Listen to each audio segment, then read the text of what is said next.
To jest Kwadrans na angielski, lekcja 235.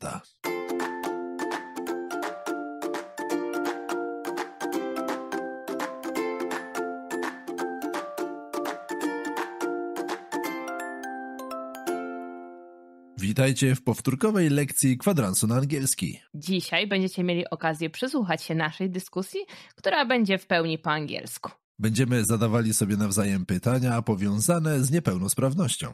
Waszym zadaniem będzie także odpowiedzieć na te pytania. Będziecie mogli także powiedzieć, czy się z nami zgadzacie. Czy może macie całkowicie odmienne zdanie? Without further ado, Let's begin.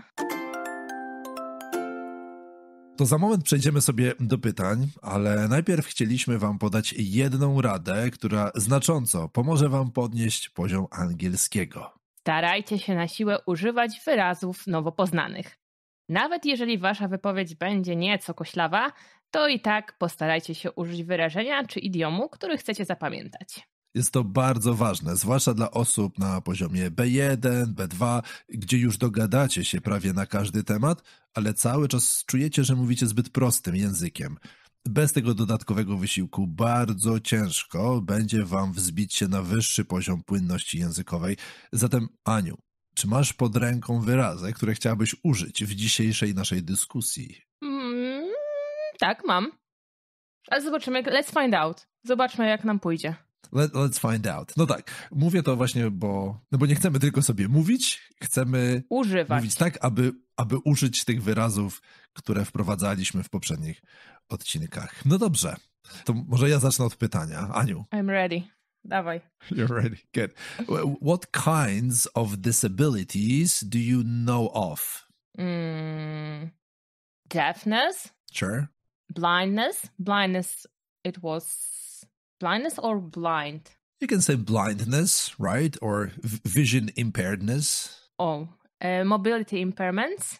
Okay, or mobility disabilities, right? Intellectual impairment. That's true, yes. Mental disabilities or intellectual. Yeah, we haven't talked about those. True. No, we haven't. No, not this section. True. Good job. Do you have a question for me? Maybe some people prefer to use the term physically challenged instead of disabled. What do you think about this? Okay, that's a good question. When I was in college and university, the term challenged was very prevalent. It was everywhere. So It was even funny because we could say physically challenged to call a person with some physical disability, but also there were these politically correct terms. Okay. Like if someone is short, you can say vertically challenged. Okay. Right? So like they had problem reaching. They were vertically challenged for a short person. And that's, of course, that's absurd. It's too much of a political correctness, in my opinion. So, to answer your question, I don't like the term physically challenged. Oh, okay. I would call the issue or a disability or a person, I would call them disabled. And you, what do you think of the term challenged? Like physically challenged? Actually, I don't know. I don't actually know. I think that we should ask person with disability, maybe. How they prefer to be called. How they prefer, yeah. Because, we don't have any disability. So it's correct. More communication. True. However, I will point out that when doing research for our episodes, I never once saw the term challenged. Okay. Like physically challenged or mentally challenged. This is something that never came up. So I'm guessing it's a terminology that is not being used. Okay. It's out of fashion. True. All right. Next question. My question, yeah. Anya, do you know anyone who's disabled? You know what? My grandpa was disabled. Oh, was he? Yes, I don't remember if he didn't have right or left hand. Okay, so he was an amputee. Yeah. And my cousin uses a wheelchair. I have one cousin that is blind. All right. So it's kind of normal. You do have some disability in your family. Yes, I have a huge family, so everyone is included. Have you ever talked to them about what are some big obstacles for them? Have you ever discussed this? No. Or is it's more like a taboo topic? No, it wasn't Don't bring it taboo. up. It was like they are like, the part of family. It was nothing special. All right. So Like it was normal that they are our, my cousins are blind and use wheelchair.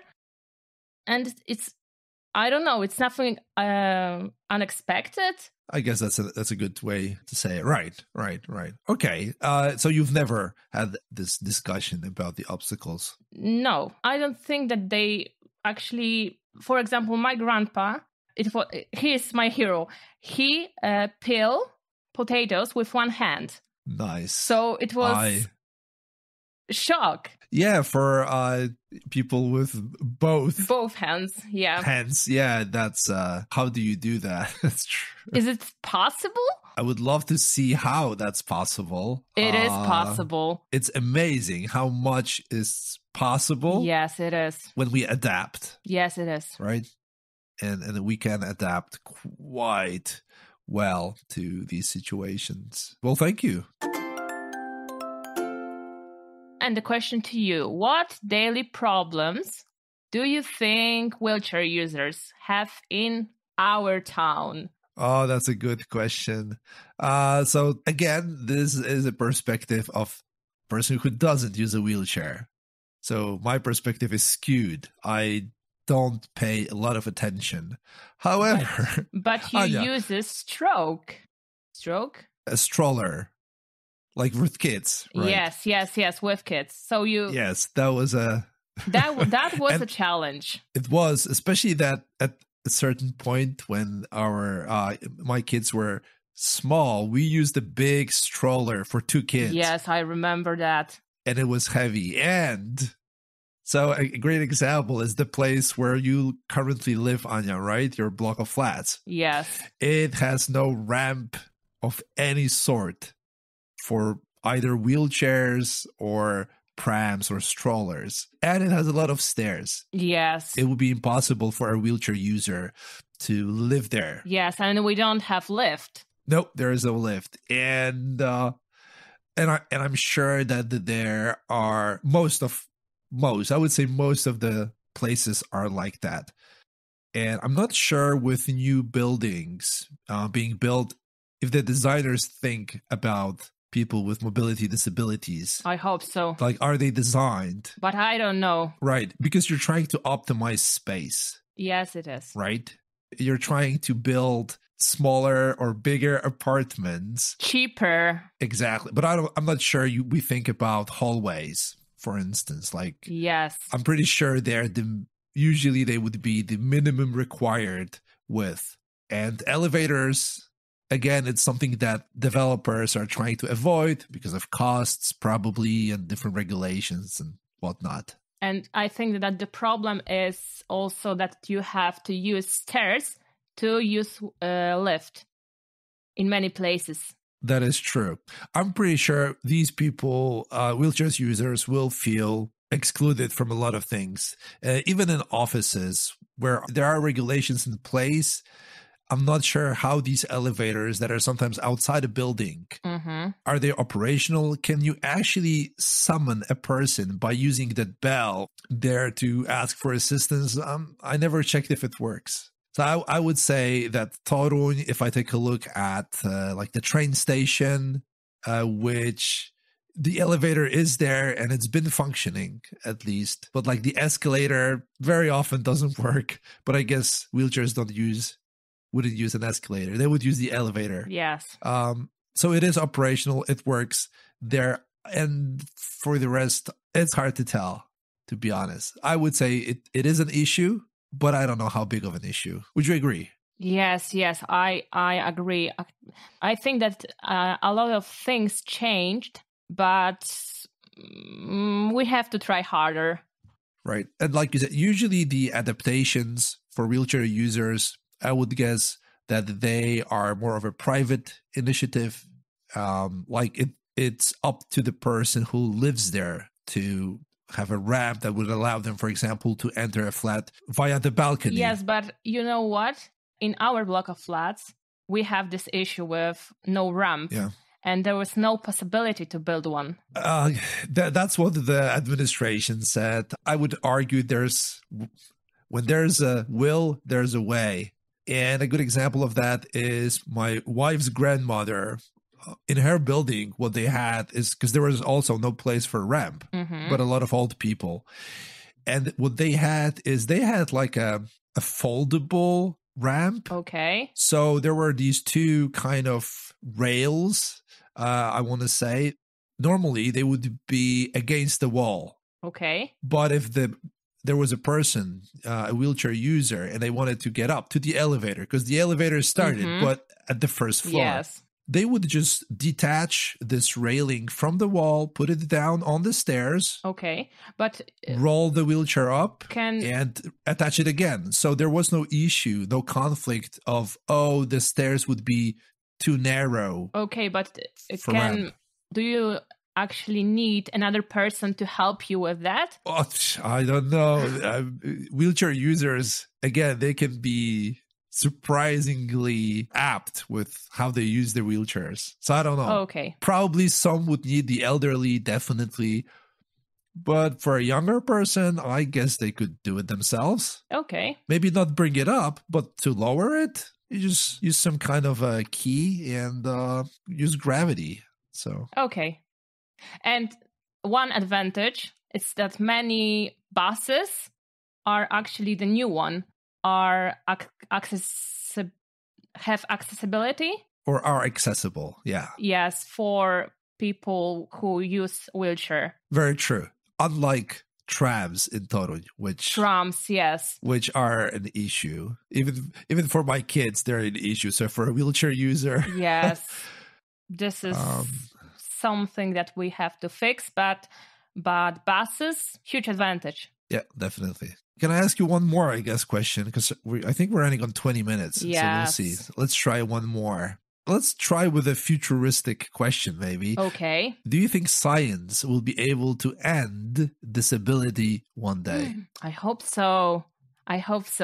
But we have now limb prosthetics, hearing implants.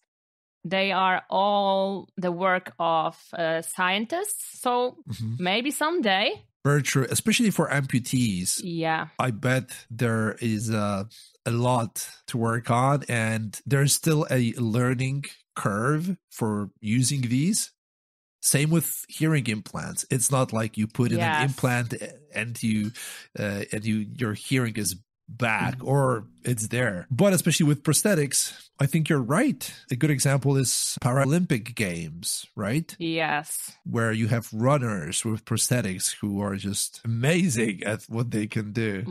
We have AI now, so maybe, we are far from that we were 20 years ago. I don't follow the current research on that, but I can easily see like a lot of sensors that are used for self-driving cars as a navigation system for the blind, which would just warn you about obstacles and oncoming objects. And so, a lot of hope. But do you think it will eliminate disability or? I don't think that it will eliminate, but maybe make life easier. Right. For people who are disabled. Right. And I agree with you 100%. Okay. Thank you. Thank you.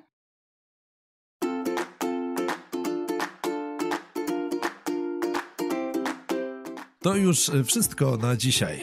Ciekawe, czy taki odcinek wam podszedł. I chętnie poznamy wasze odpowiedzi na postawione tu pytania. Pytania znajdziecie w materiale bonusowym dostępnym na naszej stronie www.kwadransnaangielski.pl/235, jak numer 235 tego odcinka. Pamiętajcie używać słownictwa i struktur gramatycznych, które pomogą wam mówić lepiej. That's all we have for you this week. Talk to you again next Thursday.